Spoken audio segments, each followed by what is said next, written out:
पूर्णमेदम् पूर्णात् पूर्णमुदच्यते पूर्णस्य पूर्णमादाय पूर्णमेवावशिष्यते।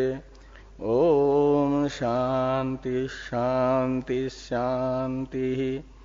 शंकरं शंकराचार्यं केशवं बादरायणं सूत्रभाष्य कृतो वंदे भगवन्तौ पुनः पुनः।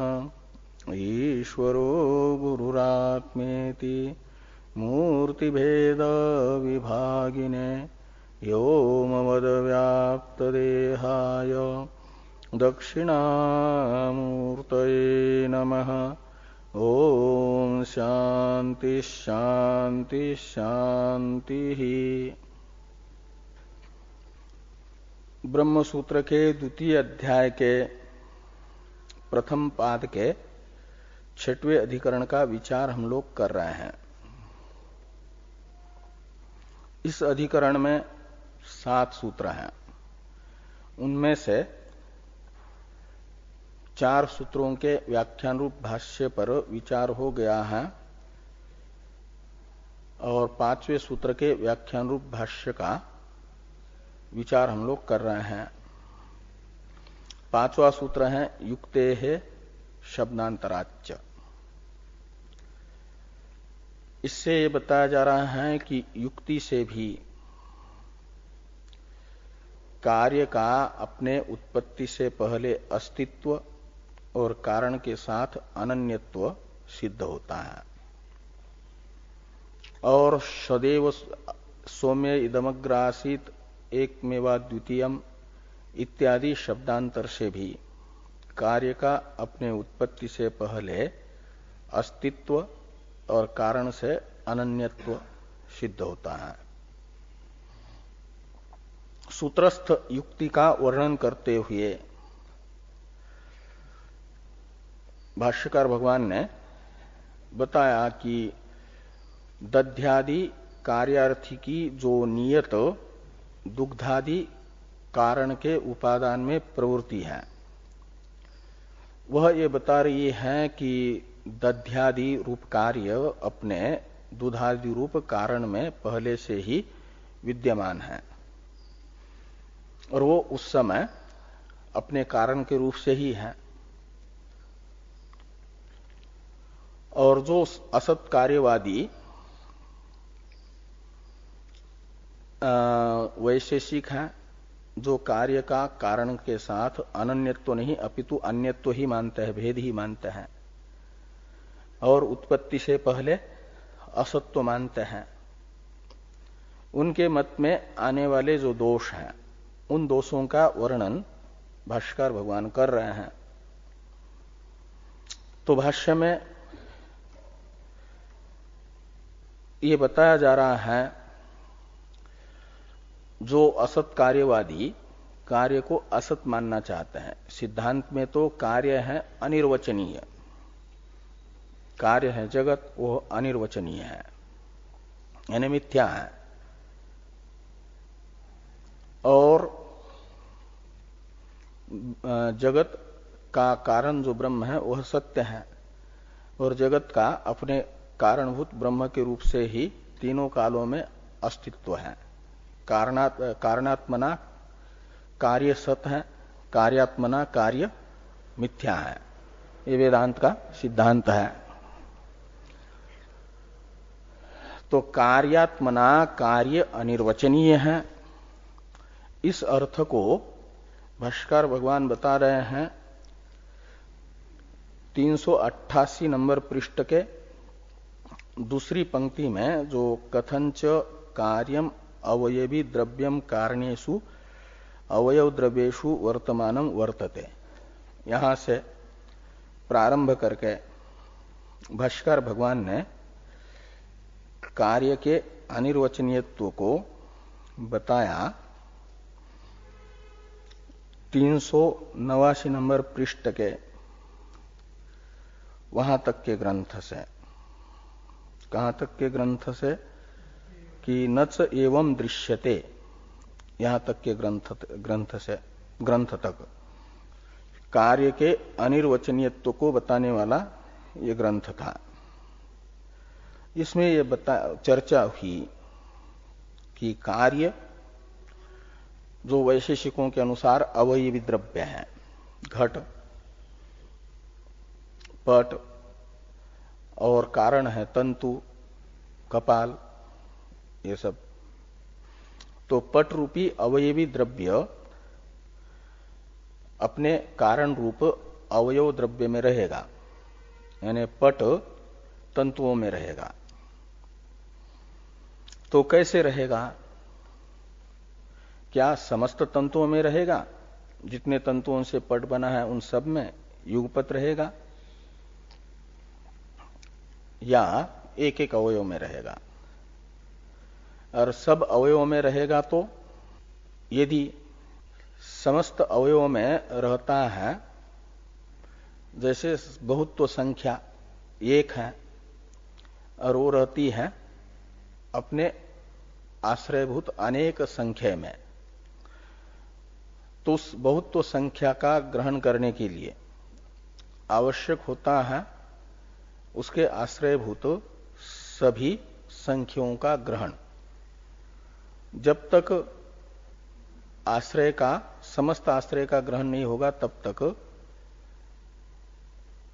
व्यासज्य वृत्ति जो बहुत्व संख्या है उसका ग्रहण नहीं हो पाता। ऐसे पट यदि बहुत्व संख्या के तरह रहेगा समस्त अवयवों में, तो फिर जब तक उसके आश्रयभूत समस्त अवयवों का ग्रहण नहीं होगा तब तक पट का ग्रहण नहीं होने की आपत्ति आएगी। और घड़ी करके रखा हुआ, समेट करके रखा हुआ जो वस्त्र है उसके तो कुछ अवयवभूत तंतुओं का ही ग्रहण हो रहा है, समस्त तंतुओं का ग्रहण तो हो नहीं रहा। इसलिए फिर पट का अग्रहण हो जाए, पट का ग्रहण न हो, यह आपत्ति आएगी। इस आपत्ति को टालने के लिए यदि वैशेषिक ये कहते हैं कि रहता तो समस्त अवयवों में है, लेकिन एक एक अवयव में रहता हुआ समस्त अवयवों में रहता, अवयवशः, तब तो क्या होगा? तब दोष आएगा कि जैसे तलवार रहती है म्यान में भी और हाथ में भी, तो हाथ के ग्रहण से म्यान का भी, तलवार का भी ग्रहण होता है। ऐसे पट रह रहा है एक एक अवयवों के द्वारा समस्त अवयवों में, ये मानेंगे तो इस पक्ष में जो पट के आरंभक अवयव हैं उन अवयवों से अतिरिक्त अवयवों की कल्पना करनी पड़ेगी, जिनके माध्यम से वो अपने आरंभक अवयवों में रहता हुआ कुछ में रहेगा तब भी ग्रहण होगा तलवार के तरह। लेकिन इस पक्ष में अनवस्था नाम का दोष आता है, इसलिए ये पक्ष भी ठीक नहीं है। तो फिर मूल में जो दो विकल्प थे उनमें से प्रथम विकल्प दूषित होने पर दूसरा विकल्प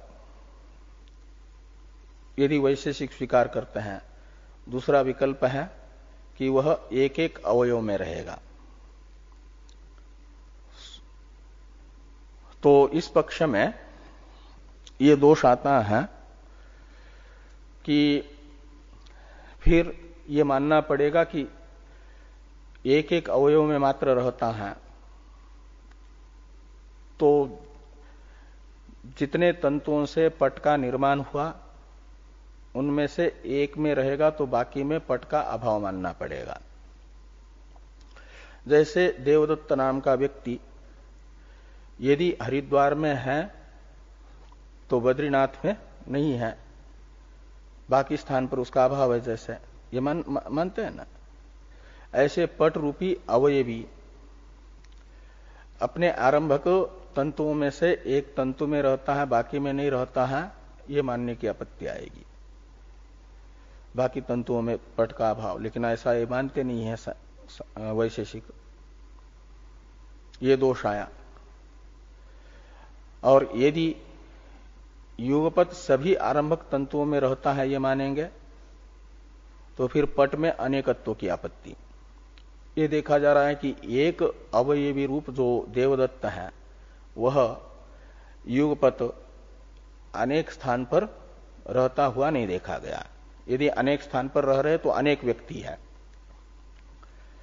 इस समय हरिद्वार में देवदत्त है तो बद्रीनाथ में वही रहेगा ऐसा नहीं, बद्रीनाथ में रहने वाले कोई दूसरे हैं। ऐसे अनेक अवयवों में पट रूपी अवयवी रहने वाला एक न होकर के उसमें अनेकत्व की आपत्ति आएगी। ये भी अनिष्टापत्ति है वैशेषिकों को।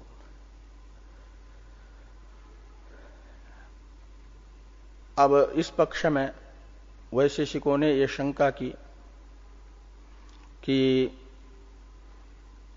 युगपत अनेक में रहने पर भी जैसे जाति में अनेकत्व का प्रसंग नहीं है, गोत्व जाति युगपत अनेक गो व्यक्ति में रहती है, गोपिंड में रहती है, लेकिन है गोत्व जाति एक। ऐसे अवयवी भी रहेगा युगपत अनेक अवयवों में तो भी गोत्व के तरह उसमें अनेकत्व की आपत्ति नहीं आएगी, एकत्व ही रहेगा। इस प्रकार की वैशेषिकों की शंका का निराकरण करते हुए भाष्कर भगवान ने ये कहा था कि न तथा प्रतीति अभावात। तो गोत्व की तो प्रतीति होती है युगपत अनेक पिंड में रहने पर भी एकत्व की, लेकिन ये अवयवी रूपी जो व्यक्ति है पट, वह युगपत अनेक स्थान पर रह करके एक रहा हो ऐसी प्रतीति यानी अनुभव नहीं होता। इसलिए अनुभव विरुद्ध अर्थ स्वीकार नहीं किया जा सकता। हाँ, नहीं होगी, क्योंकि वो अवयवी है और गोत्व जाति तो अवयवी रूप नहीं है। इसलिए अवयवी द्रव्य का युगपत अनेक स्थान पर रह करके एकत्व हुआ हो, एकत्व का अनुभव हुआ हो, ऐसा नहीं देखा जाता। इसलिए अनुभव विरोध नाम का दोष बताया उस पक्ष में। और ये बताया अनुभव नाम का विरोध बता करके अब आगे हैं ये प्रत्येकम परिसमाप्तोच अवयविनः कार्यण अधिकारात् इत्यादि जो भाष्य वाक्य है, इसकी अवतरण टीका है। इसको देखिए कि दोषांतरम आह,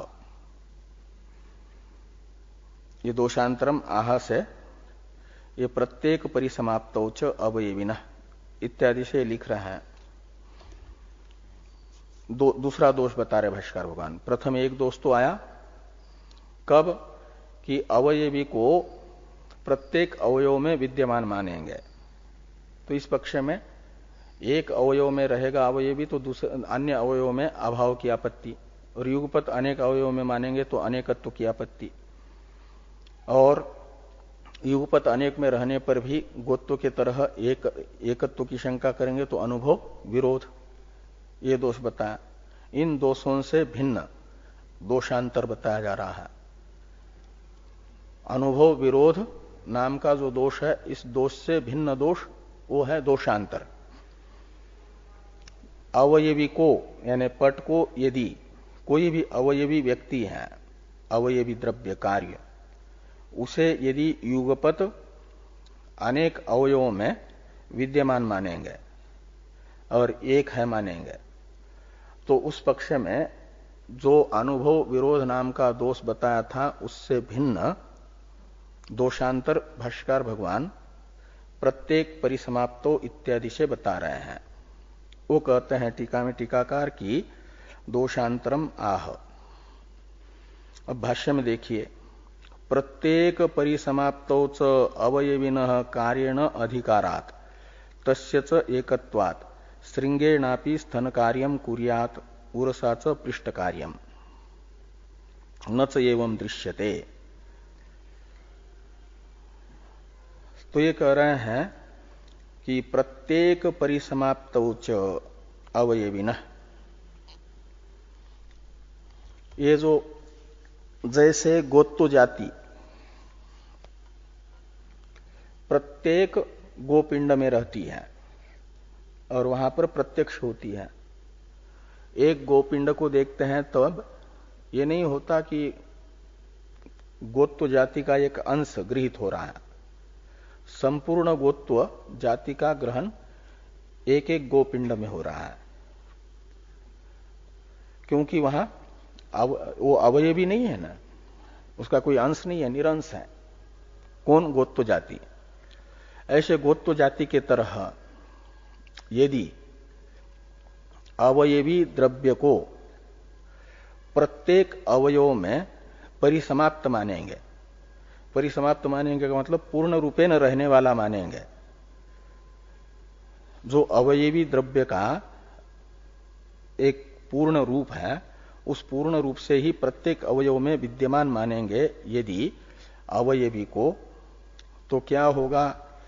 तो जैसे अवयवी द्रव्य हुआ कार्यात्मक गो व्यक्ति, तो कह रहे हैं कि प्रत्येक परिसमाप्त अवयवी न, अवयवी शब्द से ले लो गो व्यक्ति को, गो व्यक्ति रूपी जो अवयवी है कार्य, और उसका क्या होगा? कार्यण अधिकारात, अधिकार शब्द का अर्थ है संबंध, टीका में टीकाकार ने लिखा अधिकारात यानी संबंधात, तो कार्य के साथ अधिकार होने से यानी संबंध होने से, किसका? अवयवी का।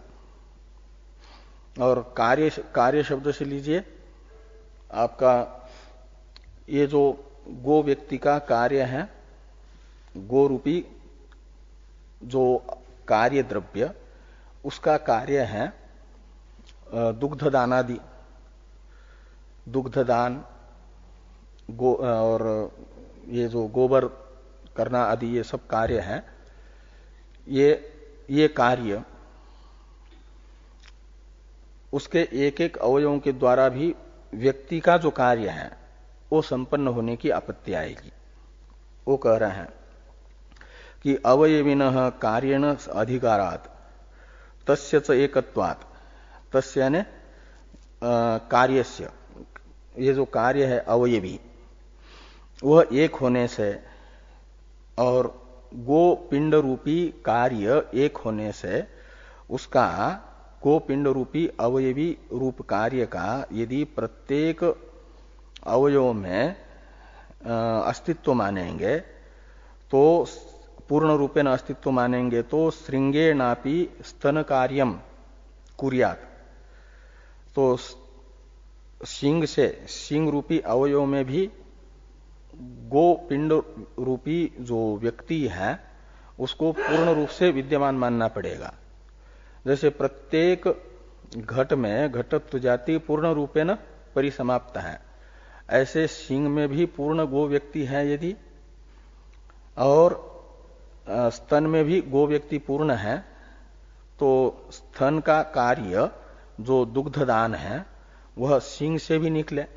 दूध, गाय से दूध निकालने के लिए स्तन की ही आवश्यकता न पड़े, सिंह से भी दूध निकले, ये मानने की आपत्ति आएगी। जैसे गोत्व को देखने के लिए किसी भी गोपिंड को देखो पूर्ण रूपे न गोत्व जाति का ग्रहण होता है, ऐसे गोपिंड का, गोपिंड रूपी कार्य का यदि उसके प्रत्येक अवयव में पूर्ण रूपे न अस्तित्व मानेंगे, तो एक एक अवयव से भी अन्य अवयवों का कार्य संपन्न होने की आपत्ति आएगी। ये दोष बताया उर्साच पृष्ठ कार्य इत्यादि से। किंतु कहते न च एवं दृश्यते, ऐसा होता हुआ देखा नहीं जा रहा है, का मतलब अनुभव विरोध यहां पर भी दोष है। आगे है थोड़ी टीका, इसको देखिए। यथा देवदत्त स्वकार्यम अध्ययनम ग्रामे अरण्य वा करोति, जैसे देवदत्त नाम का जो व्यक्ति है उसका कार्य जो है अध्ययन रूप विद्यार्थी है देवदत्त, वह देवदत्त रूपी विद्यार्थी अपना अध्ययन रूपी जो कार्य है, गांव में है तो गांव में भी ग्रंथ उठा करके जो अध्ययन कर रहा है, उस ग्रंथ को, जिस ग्रंथ का अध्ययन कर रहा है उसको उठा करके अध्ययन कर लेता है। कहीं जंगल में गया ग्रंथ लेकर के, तो वहां पर भी अध्ययन रूपी कार्य करता है। ऐसे गो रूपी अवयव कार्य वह अपने प्रत्येक अवयव में, अलग अलग अवयव में रहता है यदि पूर्ण रूप से, तो वो अपना कार्य कर ले। तथा गौ अवयवी स्व कार्यम क्षीरादिकम श्रृंग पुच्छादो अपि कुर्यात, ये आपत्ति आएगी यदि प्रत्येक पिंड में, प्रत्येक अवयव में अवयवी का अस्तित्व मानेंगे तो, पूर्ण रूपेण अस्तित्व मानेंगे तो। अब यहां तक के ग्रंथ का तात्पर्यार्थ बता रहे टीकाकार। कथंच से लेकर के नच एवं दृश्यते यहां तक का जो ग्रंथ है, इसका तात्पर्य बताया कि एवं वृत्ति अनिरूपणात् अनिर्वाच्यत्वं कार्यस्य दर्शितम, यानी कथंच कार्यम अवयवी द्रव्यम कारणेषु, यहां से लेकर के भाष्कर भगवान ने नच एवं दृश्यते यहां तक के ग्रंथ से वैशेषिक मत में अवयवी द्रव्य रूप कार्य की, उसके अवयव द्रव्य रूप कारण में वृत्ति का निरूपण न होने से अनिर्वचनीयत्व का ज्ञापन हुआ। अनिर्वाच्यत्वम कार्यस्य दर्शितम। अब प्राग उत्पत्तिश्च इत्यादि से दूसरा दोष बता रहे हैं वैशेषिक मत में। उसका अवतरण है टीका में कि संप्रति असत कार्यवादे दोषांतरम आह प्रागिति। प्राग उत्पत्तिश्च इत्यादि ग्रंथ से असत कार्यवाद जो वैशेषिक मत है उसमें दोषांतर बता रहे। पूर्व में जो दोष बताया उस दोष से भिन्न दोष, दोषांतर बता रहे हैं भाष्कर भगवान। भाष्य में देखिए कि प्राग उत्पत्तिश्च कार्यस्य असत्वे उत्पत्ति ही अकर्तृका निरात्मिका च स्यात्। तो ये कह रहे हैं यदि असत कार्यवादी वैशेषिक का आग्रह स्वीकार करते हैं तो ये दोष आता है। उनका मत क्या है, आग्रह क्या है कि उत्पत्ति से पहले कार्य का अभाव, उत्पत्ति से पहले कार्य नहीं है, ये मानते हैं ना वैशेषिक, इसलिए उनको असत कार्यवादी कहते हैं। तो कहते हैं कि कार्य का अपने उत्पत्ति से पहले असत्व मानने पर, अभाव मानने पर क्या करना पड़ेगा, तो जो उत्पत्ति है कार्य की उसे अकर्तृका मानने की आपत्ति आएगी और निरात्मिका मानने की आपत्ति आएगी। उत्पत्ति निरात्मक हो जाएगी और अकर्तृक हो जाएगी। निरात्मक अर्थ उसमें भी असत्व की आपत्ति आएगी, उत्पत्ति भी सत्य सिद्ध नहीं होगी और अकर्तृका माननी पड़ेगी। ये दोष आ रहा है। हाँ, उत्पत्ति में अकर्तृकत्व यानी कर्तृकत्वाभाव और निरात्मत्व का अर्थ है असत्व। तो उत्पत्ति का असत्व और उत्पत्ति में कर्तृत्वाभाव, कर्तृकत्वाभाव की आपत्ति आएगी। ये यहां पर कह रहे हैं कि प्राग उत्पत्तिश्च कार्यस्य असत्वे, उत्पत्ति से पहले कार्य का अभाव मानने पर उत्पत्ति ही अकर्तृका, उत्पत्ति में कर्ता राहित्य, कर्तृ राहित्य और निरात्मकत्व यानी असत्व की आपत्ति आएगी। कैसे आपत्ति आएगी इसे स्पष्ट कर रहे हैं उत्पत्तिश्च इत्यादि से भाष्कर भगवान अनुमान प्रमाण से। यद्यपि ये प्रत्यक्ष प्रमाण सिद्ध अर्थ हैं, तब भी युक्ति से भी सिद्ध किया जा रहा है। टीका में टीकाकार ये लिखते हैं कि यथा घटश्चलति इति उक्ते चलन क्रियां प्रति आश्रयत्व रूपम कर्तृत्वम घटस्य भाति तथा पटो जायते इति जनि क्रिया कर्तृत्वम अनुभूयते अतो जनि कर्तुः जनेः प्राक् सत्वं वाच्यम कर्तुः असत्वे क्रियायाः अपि असत्वापत्तेः इत्यर्थ। ये तो पहले अर्थ बताया है ना, किसका? प्राग उत्पत्तिस्य कार्यस्य असत्वे उत्पत्ति अकर्तृका निरात्मिका च स्यात्। ये जो भाष्य वाक्य है इसका अर्थ ये है कि जैसे घटश्चलति इति उक्ते, घटश्चलति ये वाक्य प्रयोग होने पर यह अर्थ निकलता है कि चलती क्रियापद के द्वारा बताई गई जो चलन रूप क्रिया है उसके प्रति कर्ता है कौन? घट। तो चलन रूप क्रिया का कर्तृत्व तो घट में क्या है? तो चलन रूप क्रिया का आश्रय घट बना, उसमें चलन रूप क्रिया का आश्रयत्व आया। यही चलन रूप क्रिया के प्रति आश्रयत्व रूप कर्तृत्व है किसमें? घट में। कर्ता कहते क्रियाश्रय को, क्रियाश्रयत्वम कर्तृत्वम। तो चलन रूप क्रिया का आश्रय घट बनने के कारण घटश्चलति इस क्रिया वाक्य में घट को कहा जाता है चलन क्रिया का कर्ता। घट में चलन क्रिया कर्तृत्व है, वो चलन क्रिया कर्तृत्व क्या है? तो चलन क्रिया आश्रयत्व। जो जिस क्रिया का आश्रय बनेगा उसे उस क्रिया का कर्ता माना जाता है। चलन क्रिया का कर्ता घट बन गया तो घट, चलन क्रिया का आश्रय घट बन गया तो घट को चलन क्रिया का कर्ता माना गया। ऐसे ये कह रहे हैं कि आपका ये पटो जायते ये वाक्य है, तो पटो जायते इस वाक्य में क्रियापद है जायते, इसके द्वारा बताई जा रही है जनि रूप क्रिया यानी उत्पत्ति रूप क्रिया। तो उत्पत्ति क्रिया का कर्ता किसको बताया जा रहा है? जैसे घटश्चलति इसमें घट को बताया गया चलन क्रिया का कर्ता, ऐसे पटो जायते में जन्म रूप क्रिया का उत्पत्ति रूप क्रिया का कर्ता बताया जा रहा है पट को। तो पट में उत्पत्ति रूप क्रिया का कर्तृत्व क्या होगा? उत्पत्ति आश्रयत्व। जैसे चलन रूप क्रिया का कर्तृत्व है चलन क्रिया के प्रति आश्रयत्व, ऐसे उत्पत्ति रूप क्रिया के प्रति आश्रयत्व माना जाएगा पट में उत्पत्ति क्रिया कर्तृत्व।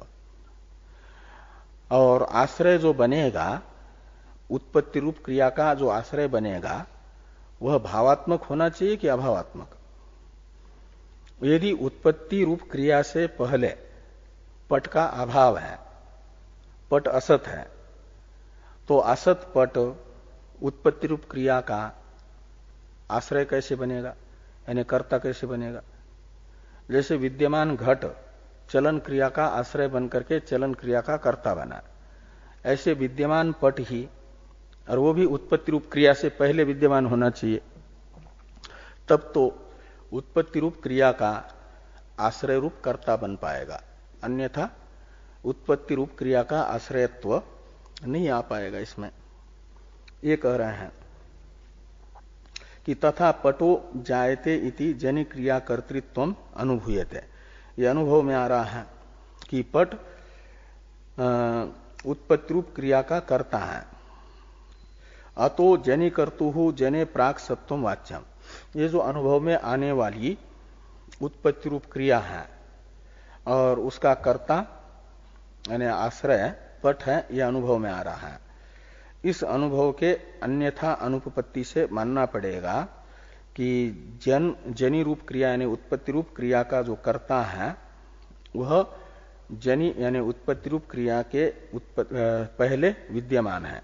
जने है प्राक यानी उत्पत्ति है प्राक सत्वम वाच्यम। किसका? जनि रूप क्रिया के कर्ता का सत्व यानी अस्तित्व मानना पड़ेगा। अर्थात इससे सिद्ध होगा कि कार्य अपने उत्पत्ति से पहले है। आगे कह रहे हैं कि कर्तुहु असत्वे क्रियाया अपि असत्वापत्ते, यदि कर्ता को असत मानेंगे, उत्पत्ति क्रिया का आश्रय है नहीं ये मानेंगे, उत्पत्ति से पहले उत्पत्ति का कर्ता यानी आश्रय नहीं है कार्य, तो उत्पत्ति में भी असत्व की आपत्ति, निरात्मकत्व की आपत्ति। ये भाष्य के उस वाक्य का अर्थ हुआ। प्राग उत्पत्ति से लेकर के सात तक के वाक्य का यह अर्थ हुआ। अब उत्पत्तिश्च नाम क्रिया इत्यादि भाष्य वाक्य की अवतरण टीका है। जनेहे अनुभव सिद्धेपि सकर्तिकत्वे क्रियात्वेन अनुमानम आह उत्पत्तिश्चैति।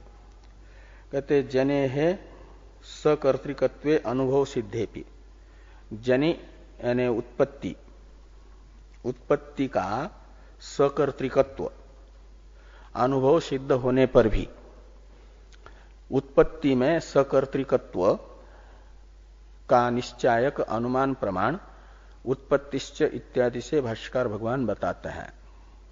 ये टीका में टीकाकार ने लिखा कि जने है अनुभव सिद्धेपि सकर्तृकत्वे क्रियात्वेन अनुमानमः, यानी उत्पत्ति के सकर्तृकत्व का अनुभव से निश्चय होने पर भी, अनुभव सिद्ध सकर्तृकत्व उत्पत्ति में होने पर भी, उत्पत्ति का सकर्तृकत्व ज्ञापक अनुमान भाष्यकार भगवान बता रहे हैं।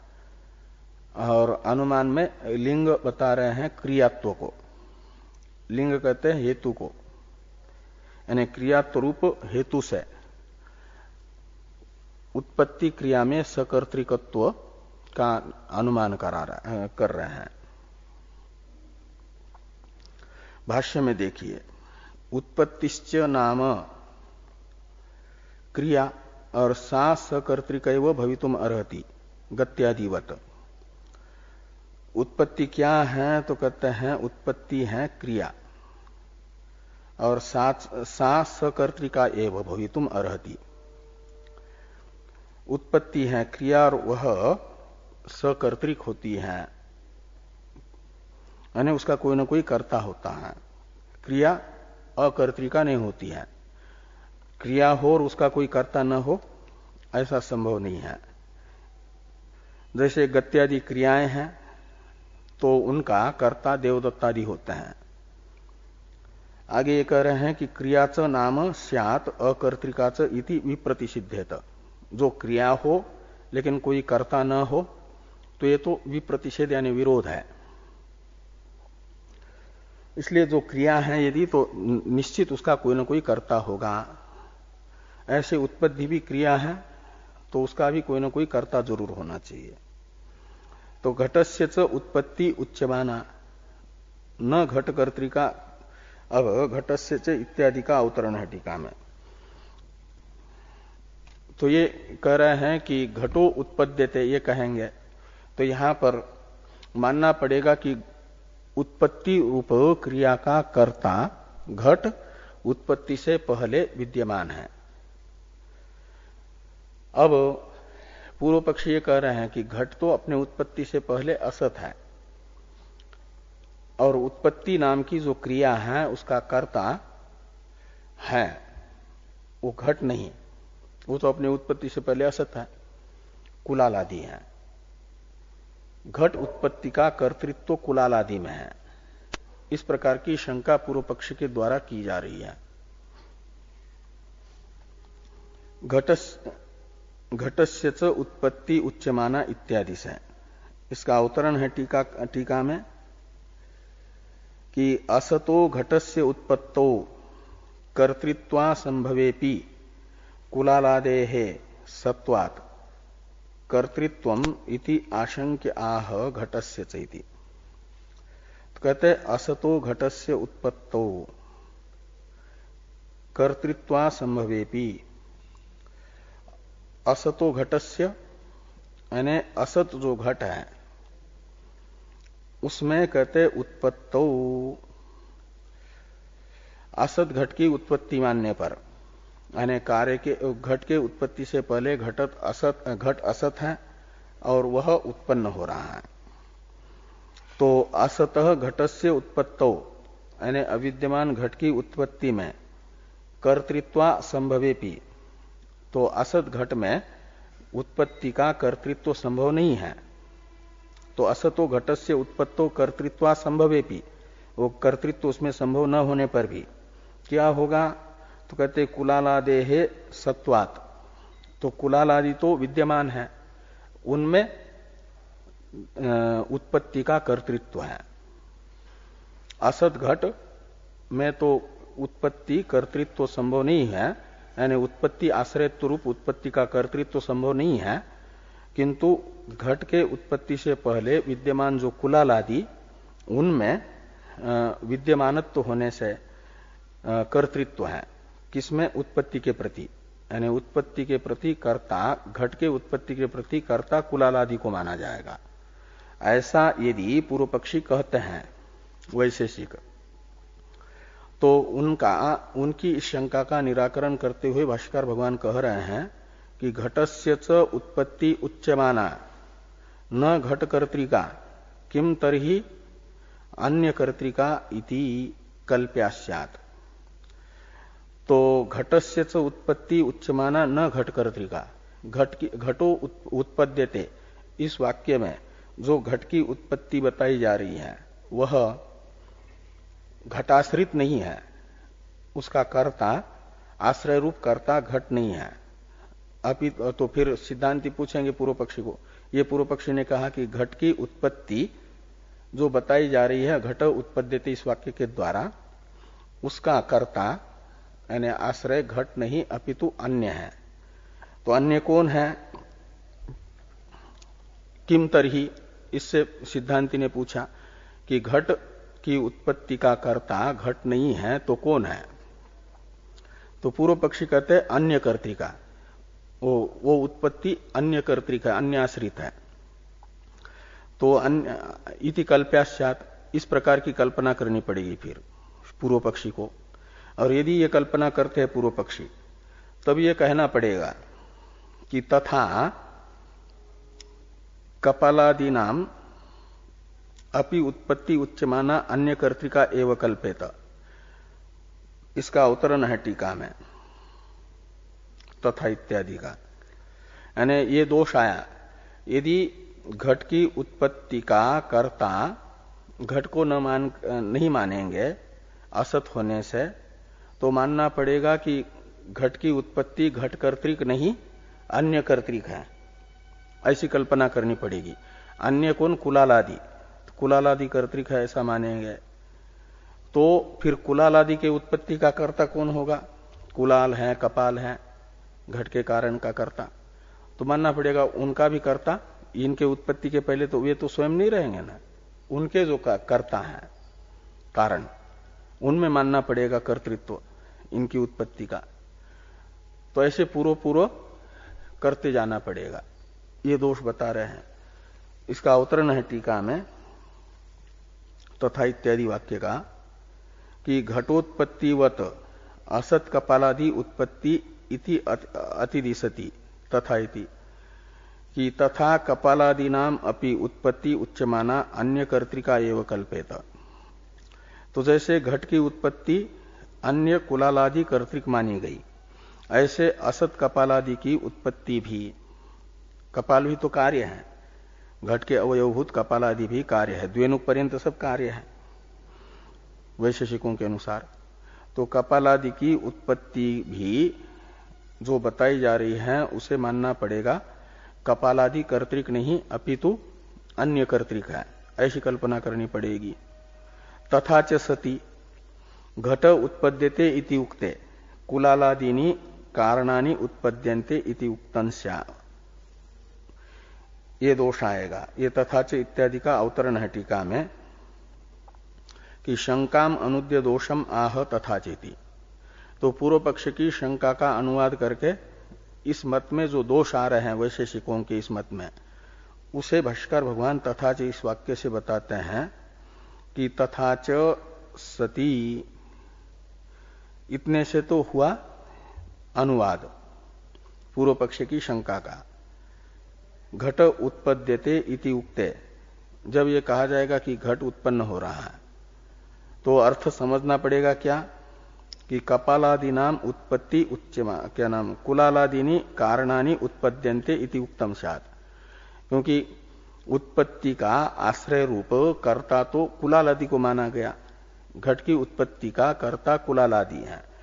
तो घट उत्पद्यते ये कहने पर कुलालादीनी कारणानि उत्पद्यन्ते ये कहा जा रहा है, ऐसा मानना पड़ेगा।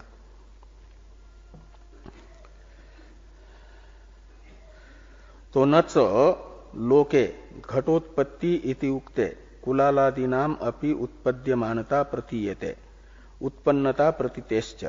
लेकिन कहते हैं लोक विरोध होगा इसमें, लोकानुभव विरोध, क्योंकि लोक में जब ये कहा जाता है घट की उत्पत्ति कही जाती है तो ये प्रतीति नहीं होती कि कुलालादि में उत्पद्यमानता, कुलालादि के उत्पत्ति की प्रतीति नहीं होती, यानी अनुभव विरोध, ये दोष आया। अपितु उत्पन्नता प्रतीतेश्च, कुलालादि में तो उत्पन्नता की प्रतीति होती है, उत्पद्यमानता की नहीं। उत्पद्यमानता और उत्पन्नता में अंतर है ना। उत्पद्यमान तो जो अभी उत्पन्न हो रहा है उसे कहा जाता है उत्पद्यमान, उसमें रहने वाला धर्म है उत्पद्यमानता। उत्पद्यमान तो है घट, घट उत्पद्यते ऐसा जब कहते हैं तो अनुभव यह होता है कि घट की उत्पत्ति हो रही है, उत्पद्यमानता घट में है, और कुलालादि तो उत्पन्न है, उसमें उत्पन्नता की प्रतीति होती है। उत्पन्नता रहती है उत्पन्न हुए में, उत्पन्न हुआ विद्यमान है कुलालादि। घट उत्पत्ति के समय कुलालादि की उत्पन्नता की प्रतीति होती है कुलालादि के, और उत्पद्यमानता की प्रतीति होती है घट के। ये लोक में इस प्रकार की प्रतीति हो रही, अनुभव हो रहा है। इस अनुभव का विरोध होगा कब? यदि घट की उत्पत्ति को कुलालादि कर्तृक मानेंगे तो। घट की उत्पत्ति के समय कुलालादि में उत्पद्यमानता की प्रतीति होने की आपत्ति आएगी, जो नहीं हो रही है। इसलिए प्रतीति विरोध को टालने के लिए यह नहीं कहा जा सकता कि घट की उत्पत्ति कुलालादि कर्तृक है, घट कर्तृक नहीं है। और घट कर्तृक मानेंगे तो उत्पत्ति से पहले घट को विद्यमान मानना पड़ेगा, तो असत कार्यवाद की हानि होगी।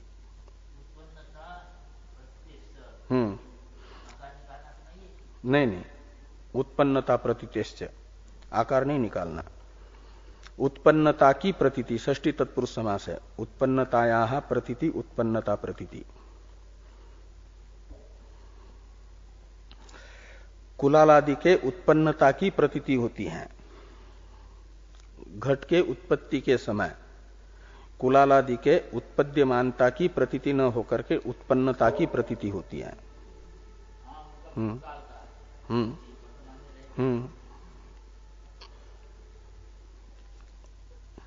तो टीका में है एक वाक्य, अनुभव विरोध इत्यर्थ, यानी इस पक्ष में अनुभव विरोध होगा। अब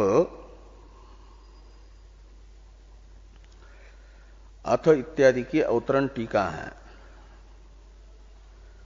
अथ इत्यादि से आ रहा है, अभी तक तो सिद्धांति के अनुसार उत्पत्ति का निरूपण हुआ। अब तार्किकों के अनुसार उत्पत्ति का निरूपण करके भी दोष बता रहे हैं। ये कहते हैं टीकाकार कि उत्पत्तिर भावस्य आद्या विक्रिया इति स्वमतेन कार्य सत्वम आनीतम,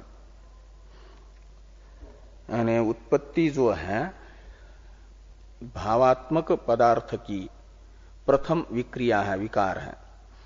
6 भाव विकार है ना, जायते, अस्ति, वर्धते, विपरिणमते, अपक्षीयते, विनश्यति। इस वाक्य से आपस्तंभ नाम के ऋषि ने भावात्मक पदार्थ के 6 विकार बताए हैं। तो ये जो भाष्यकार भगवान ने वर्णन किया प्राग उत्पत्तिश्च कार्यस्य असत्व इत्यादि वाक्य से, वो स्वमत के अनुसार, स्व सिद्धांत के अनुसार भावात्मक पदार्थ के 6 विकारों में से उत्पत्ति नाम का प्रथम विकार है। ये जो स्वमत है, इस स्वमतानुसार प्रथम विकार उत्पत्ति को मान करके कार्य का उत्पत्ति से पहले अस्तित्व सिद्ध किया। अब ये लिखा टीका में कि उत्पत्तिर भावस्य आद्या विक्रिया इति स्वमतेन कार्य सत्वम आनीतम, कार्य के अस्तित्व को सिद्ध किया उत्पत्ति से पहले। अब क्या अथ इत्यादि से पूर्व पक्ष के अनुसार भी उत्पत्ति का स्वरूप स्वीकार करते हैं, तो भी कार्य का उत्पत्ति से पहले अस्तित्व ही सिद्ध होता है, ये बताने जा रहे हैं। इसलिए कहते हैं कि संप्रति कार्यस्य उत्पत्तिर नाम स्वकारणे समवाय स्वस्मिन् सत्ता समवायो वा इति तार्किक मतम आशंकते अथेति। तो संप्रति कार्यस्य उत्पत्तिर नाम स्वकारणे समवाय स्वस्मिन् समवायो वा, ये वैशेषिक कार्य उत्पत्ति का स्वरूप बताते हैं। वेदांत सिद्धांत में कार्य उत्पत्ति का स्वरूप तो है भाव का प्रथम विकार, 6 विकारों में से प्रथम विकार, लेकिन यहां वैशेषिकों के अनुसार उत्पत्ति का स्वरूप है कि कार्यस्य स्वकारणे समवाय, कार्य का अपने कारण के साथ समवाय संबंध बनना, ये है कार्य की उत्पत्ति। कार्य की उत्पत्ति का स्वरूप है कारण में समवाय संबंध। कारण के साथ समवाय संबंध हुआ तो माना गया कार्य की उत्पत्ति हो गई। अथवा स्वयं में सत्ता का समवाय संबंध, स्वयं में यानी कार्य में सत्ता का समवाय संबंध, ये उत्पत्ति है। कार्य का कारण में समवाय संबंध बन जाना कार्य की उत्पत्ति है, नहीं तो कार्य में सत्ता का समवाय संबंध बनना ये कार्य की उत्पत्ति है। उत्पत्ति का ये स्वरूप है समवायात्मक, ऐसा यदि मानते हैं तो ये कहा कि स्वकारणे समवाय स्वस्मिन् सत्ता समवायो वा कार्यस्य उत्पत्ति, ऐसा जो तार्किक मत है उत्पत्ति के विषय में, उत्पत्ति की परिभाषा देने वाला, इसकी आशंका कर रहे हैं अथ इत्यादि से वैशेषिक। अथ स्वकारण सत्ता संबंध एव उत्पत्ति आत्मलाभस्य कार्यस्य इति चेत, इससे। और फिर वैशेषिकों के इस शंका का समाधान भाष्य में आ रहा है कथम अलब्धात्मकम इत्यादि से। इस पर चर्चा हम लोग कल करते हैं।